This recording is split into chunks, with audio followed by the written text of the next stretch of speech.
Bapak-bapak dan ibu-ibu jamaah sholat subuh Masjid Al-Ikhlas yang semoga saja dirahmati Allah Subhanahu wa taala. Ya, alhamdulillah kita bersyukur pada Allah Subhanahu wa taala bahwa sampai pagi ini kita masih diberikan kekuatan iman dan juga kekuatan fisik sehingga kita bisa hadir di masjid ini dalam rangka mengisi ibadah Ramadan pada bulan ini. Dan alhamdulillah ya, saya lihat bapak dan ibu banyak yang melaksanakan iktikaf ya pada pagi ini. Kemudian selawat dan salam kita mohonkan untuk junjungan Nabi besar kita Muhammad Rasulullah Sallallahu Alaihi Wasallam berupa ucapan Allahumma sholli ala Muhammad wa ala ali Muhammad. Bapak Ibu jamaah yang dimuliakan Allah, kepada saya diminta untuk menyampaikan kultum ataupun kajian pada pagi ini tentang akhlakul karimah. Kalau kita bicara masalah akhlakul karimah itu kan masalah yang bermakna secara umum atau secara global. Tapi inti dari akhlakul karimah itu adalah bagaimana kita di dalam hidup ini meneladani hidup Rasulullah Sallallahu Alaihi Wasallam secara utuh. Dalam pengertian 24 jam itu dan contoh hidupnya Rasulullah Sallallahu Alaihi Wasallam. Tapi berkaitan dengan Ramadan ini ada akhlakul karimah atau akhlak yang menonjol dari Rasulullah Sallallahu Alaihi Wasallam. Dan itulah salah satu target yang ingin dicapai oleh Ramadan ini. Di antara akhlak Rasulullah itu adalah Rasulullah itu di bulan Ramadan ini adalah orang yang sangat berempati, orang yang sangat penyayang, orang yang sangat penyabar, orang yang sangat pemaaf. Itu akhlak Rasul.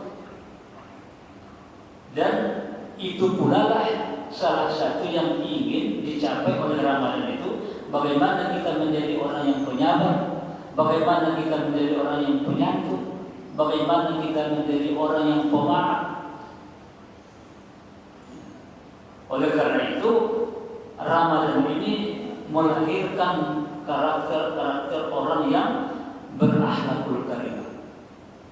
Bapak Ibu jamaah yang dimuliakan Allah, di dalam satu hadis disebutkan atau disampaikan oleh Rasulullah ada 4 karakter atau amalan orang di dalam bulan Ramadan ini yang menyebabkan dia itu dirindukan oleh surga. Kalau kita sekarang kan merendahkan surga, merindukan surga semuanya, pasti kan. Jadi semua ibadah yang kita kerjakan ini sebenarnya apa? Karena kita ingin masuk surga. Dan orang yang masuk surga itu Allah sebutkan di Quran itu adalah mu'iddat lil muttaqin. Surga itu diperuntukkan buat orang-orang yang bertakwa. Tetapi ada ayat yang menyebutkan atau menyampaikan, memerintahkan kepada Rasulullah, wa basyiril ladzina amanu wa 'amilus sholihat anna lahum jannatin tajri min tahtiha al-anhar. Jadi Allah memerintahkan kepada Rasulullah, sampaikan pada orang-orang yang beriman dan beramal soleh itu bahwa bagi mereka telah disediakan surga. Enak kita itu Pak, belum mati sudah disiapkan surga. Dan itu Allah perintahkan kepada Rasul untuk memviralkan, kalau bahasa sekarang, memviralkan itu supaya apa? Supaya orang itu termotivasi untuk mendapatkan surga itu. Nah, apa amalannya yang harus kita laksanakan? Yang pertama itu adalah membaca Al-Quran atau mentadarus Al-Quran. Jadi orang yang dirindukan surga itu Pak, yang pertama karakter orangnya itu adalah gemar membaca Al-Quran. Nah, membaca Al-Quran ini tidak bisa kita pisah dengan Ramadan, karena Allah sebutkan Syahrul Ramadan allazi unzila fihi Al-Quran, bahwa bulan Ramadan ini adalah bulan yang di dalam diturunkan Al-Quran. Maka Al-Quran itu tidak bisa dipisah dengan bulan Ramadan ini. Maka salah satu amalan utama di bulan Ramadan adalah itu mentadarusi Al-Quran, membaca, menghayati, memahami kan? Itu kan tadarus itu adalah mempelajari Al-Quran itu sehingga Al-Quran itu bisa kita amalkan. Jadi kalau kita mau menjadi ahli Al-Quran, maka itu minimal kita bisa membaca. Jadi Iqra itu perintahnya membaca, tanpa pun kita pahami, tetapi baca. Sehingga Rasulullah dan sahabat dulu punya target, Pak, terutama di bulan Ramadan ini. Jadi kita sudah ada berapa kali khatam. Ya. Kalau orang tahan iktikaf itu, saya rasakan, Pak, waktu iktikaf itu saja sebenarnya kita bisa lima kali khatam. Kalau kita benar-benar memanfaatkan iktikaf itu untuk baca, bisa kita 5 kali khatam, Pak, selama 10 hari. Ya. Jadi saya ketika disampaikan oleh banyak ulama, sahabat-sahabat itu dulu ada yang sampai 15 kali, ya nggak kaget tuh. Ya, kita saja ya bisa kita menghatamkan sampai itu. Oleh karena itu Bapak Ibu yang dimuliakan Allah, perbanyaklah, gunakanlah, manfaatkan waktu ini untuk memperbanyak baca. Dan kalau bisa, maaf saja, yang dibaca itu mushaf, jangan HP, karena berbeda itu. Coba Bapak baca Quran itu, mushaf Quran itu, dengan membaca di HP itu, rasanya itu berbeda. Karena apa? Ala bizikrillah tatma'innul qulub. Itu berbeda itu, membaca Quran dengan mushaf itu. Dan bahkan ada ulama yang tidak menganjurkan. Bahkan Al-Quran yang ada terjemahannya saja itu masih berbeda, Pak. Sebagian ulama memahami dengan Al-Quran yang tidak ada terjemahan itu. Karena itu disebut mushafnya itu kan, mushaf yang asli itu yang tidak ada terjemahan, apalagi di HP. Maka bacalah Quran itu dengan mushaf. Yang kedua, orang yang merindukan surga itu adalah orang yang menjaga lisannya, Pak. Nah, orang yang menjaga lisan itu tidak saja menjaga makanan saja, tidak memasukkan makan, tidak, tetapi menjaga mulutnya itu dari, di surat Al-Mu'minun Allah katakan kan, qad aflahal mu'minun allazina fi sholatihim khashi'un wallazina hum 'anil lahwi mukhridun. Nah, orang yang beriman itu tandanya adalah orang yang mampu menjaga mulutnya, menjaga lisannya dari apa? Dari hal-hal yang tidak bermanfaat. Nah, yang tidak bermanfaat itu bisa jadi ghibah, bisa jadi bohong, atau asal omong doang, omong-omong atau. Nah, orang yang beriman itu menjaga, Pak. Jadi kata-kata itu bukan saja kata-kata yang jorok, tetapi juga kata-kata yang bisa menyakiti hati orang. Nah, Rasulullah itu sangat menjaga itu.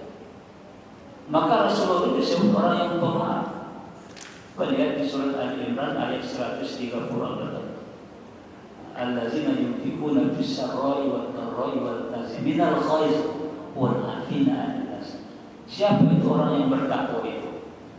Orang yang gemar bersedekah ketika lapang dan sempit, orang yang menjaga lisannya, orang yang pemaaf, kemudian orang yang penyabar. Itu orang yang Allah sebutkan di Quran itu tanda orang yang bertakwa itu. Nah, jadi harus kita jaga, Bapak Ibu, jangan sampai keluar kata-kata yang tidak bermanfaat dan kata-kata yang tidak berguna. Kemudian yang ketiga, orang yang diridhokan surga itu adalah orang yang gemar memberi makan orang yang kesusahan. Nah, masalah memberi ini itu banyak sekali ayat-ayat di Quran, Pak. Apalagi di bulan Ramadan ini, memberi makan orang yang berbuka itu sama pahalanya dengan orang yang berpuasa. Memberi makan sahur juga sama pahalanya dengan orang yang berpuasa. Bahkan pada banyak ayat, orang yang punya kemampuan tetapi pelit itu ancamannya berat, Pak. Nah, masalah harta ini kan berat ancaman. Di surat Al-Maun misalnya Allah sebutkan orang yang enggan memberi makan anak yatim dan fakir miskin itu diancam dengan pendustaan. Kita semua paham itu. Kalau Kiai Haji Ahmad Dahlan itu dulu Pak pendiri Muhammadiyah 6 bulan kajinya itu doang, itu aja, enggak dia Pak, enggak ditukar-tukar. Ar-Ra'aital sampai muridnya bosan. Muridnya protes, ya Kiai, apa tidak ada lagi ayat selain ini yang perlu kita pelajari? Kata Kiai, saya takut kita sudah hafal, tetapi kita belum amalkan. Itu kata Kiai Haji Ahmad Dahlan. Maka dari situlah di Muhammadiyah itu ada lebih dari 600 sekarang panti asuhan di Indonesia ya. Itu dari Ar-Ra'aital itu. Nah, sehingga itu menjadi teologi namanya kalau di Muhammadiyah, teologi Al-Maun namanya itu. Karena itu Pak memberi. Nah, karena apa ancamannya berat. Bahkan Quraisy Shihab saya lihat di tafsirnya itu menjelaskan orang yang tidak peduli terhadap anak yatim dan fakir miskin itu bahkan dianggap sebagai nyaris tidak beragama. Kemudian lihat lagi di surat Al-Mudaththir ayat 43. Ma salakakum bis-saqar? Qalu lam nakuna minal musallin wa lam nakuna minal miskin. Surat Al-Mudaththir Pak nanti coba tadarusikan. Apa kata Allah ketika ditanya penghuni neraka sakar, apa yang menyebabkan kamu masuk neraka sakar? Orang yang di neraka sakar itu menjawab, dulu waktu dunia kami menyepelekan sholat. Nah itu dosa pertama yang mereka sebutkan Bapak Ibu. Kami dulu waktu dunia menyepelekan sholat, menganggap enteng sholat. Tidak ada yang tidak tahu sholat itu wajib, kan? Enggak ada yang tidak tahu bahwa meninggalkan sholat itu berdosa, bahwa ketika kita tidak sholat kita akan mendapatkan azab dari Allah. Tetapi sampai hari ini coba Bapak lihat berapa banyak orang yang ngaku muslim tetapi tidak mendirikan sholat, padahal ancamannya neraka. Kemudian dosa yang kedua yang mereka sebutkan di surah Al-Mudaththir, kami dulu tidak mau memberi makan orang miskin. Akhirnya mereka dimasukkan ke dalam neraka sakar. Kita ringkas saja karena waktunya terbatas. Maka yang keempat, orang yang dirindukan surga itu adalah orang yang melaksanakan ibadah puasa Ramadan. Dan kita semua sudah tahu bahwa pintu surganya saja khusus, yaitu pintu Ar-Rayyan namanya. Itu untuk orang-orang yang berpuasa juga. Yang bisa masuk nanti dari pintu surga itu hanya orang-orang yang berpuasa di bulan Ramadan ini. Tapi puasanya itu bukan puasa tradisi saja Pak, tetapi puasa yang berdasarkan kepada iman wa ihtisaban. Karena orang puasa ini tidak semua sukses Pak. Maka disebutkan oleh Rasulullah, orang yang berpuasa ini ada dua Pak. Satu dia mendapatkan ampunan, satu dia mendapatkan celaka. Kalau kata orang Padang cilako, ada orang Padang ini cilako itu berat. Cilakoan itu berat itu Pak ancamannya. Nah, celaka. Kata Rasul sampai Rasul menyebutkan 3 kali. Celaka, celaka, celaka. Siapa itu orang yang celaka itu? Adalah mereka yang hidup di bulan Ramadan ini. Mampu dia melaksanakan ibadah puasa, mampu dia mentadarusi Al-Quran, mampu dia bersedekah, mampu dia untuk mendirikan sholat pada malam. Tapi dia tidak kerjakan itu sehingga Ramadan tidak memberikan ampunan bagi kita. Maka orang itu kata Rasul adalah celaka. Ini kan sudah Allah kasih kesempatan seluas-luasnya untuk mengampuni dosa kita. Tapi syaratnya tadi ibadah itu imanan wa ihtisaban. Apa indikasinya kita melaksanakan ibadah Ramadan dengan iman dan mengharap ridha Allah Pak? Semakin ke ujung Ramadan ini, semakin bersemangat kita beribadah, semakin semangat baca Quran, semakin semangat sholat sunat, semakin semangat menggapai ampunan Allah SWT. Jadi apapun yang diperintahkan oleh Allah dan Rasul, dia respon dengan sangat baik. Itulah tandanya kita, ya, insya Allah salah satu tanda bahwa kita beramal itu adalah apa? Imanan bagi saya. Kan banyak orang, Pak, banyak masjid. Waktu di awal Ramadan dulu penuh masjid, Pak. Begitu Ramadan 10 malam saja sudah mulai berkurang, Pak. Dan kita melihat malam-malam terakhir ini adalah grand final. Grand final ibarat sebuah pertandingan sepak bola, Pak. Udah grand final, Pak. Ya, siapa yang akan kelihatan nanti sukses sampai di akhir?